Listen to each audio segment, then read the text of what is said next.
वाढत्या उन्हाळ्यामुळे विजेची मागणी वाढली आहे। अशा वेळी पुन्हा एकदा महाराष्ट्रामध्ये लोड शेडिंग सुरू होण्याची चिन्ह आहेत। सुमारे 6 वर्षांनंतर महाराष्ट्रात पुन्हा एकदा भारनियमन होण्याची शक्यता आहे। परिणामी वीज खंडित होण्याची समस्या अखंडित राहण्याची भीती आहे। मागणीपेक्षा उत्पादन कमी, गळती आणि चोरी जास्त अशा अनेक कारणातून महाराष्ट्रात प्रदीर्घ काळ विजेचं भारनियमन केलं जायचं। दिवसातील 3 ते 8 तास वीज खंडित होऊन दैनंदिन जनजीवन, शेती आणि उद्योगावर मोठा परिणाम व्हायचा। गेल्या 6 वर्षात महाराष्ट्रातील लोड शेडिंग म्हणजेच भारनियमन कमी झालंय। कोल्हापूरसह राज्यातील अनेक जिल्ह्यात वीज पुरवठा सुरळीत झाला।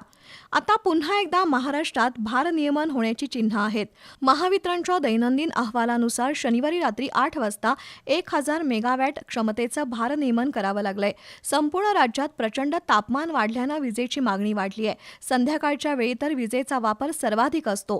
तितकी मागणी पूर्ण करणं शक्य नसल्यानं आता वीज भारनियमन सुरू होणार आहे। त्यानुसार दररोज 3 ते 4 तास वीज गायब होऊ शकते। प्रामुख्यानं विजेची गळती जास्त आहे त्या ठिकाणी लोड शेडिंग केलं जाईल। शिवाय आखाती युद्धामुळे सध्या वायू आधारित वीज निर्मिती पूर्णपणे थांबली आहे। त्याचाही महावितरणला फटका बसलाय। मार्च महिन्यातच महाराष्ट्रात चांगलाच उकाडा जाणवतोय। एप्रिल आणि मे मध्ये उकाडा आणखी वाढेल, त्यावेळी विजेची मागणी आणखी वाढणार आहे। अशावेळी महावितरण काय करणार हा गंभीर प्रश्न आहे। लोड शेडिंग होऊ नये यासाठी महावितरण कंपनी विविध उपाययोजनांवर काम करत असली तरी विजेची मागणी जास्त आणि उपलब्धता कमी असं व्यस्त प्रमाण असल्यानं पुन्हा एकदा महाराष्ट्रावर भारनियमनाचं संकट आहे।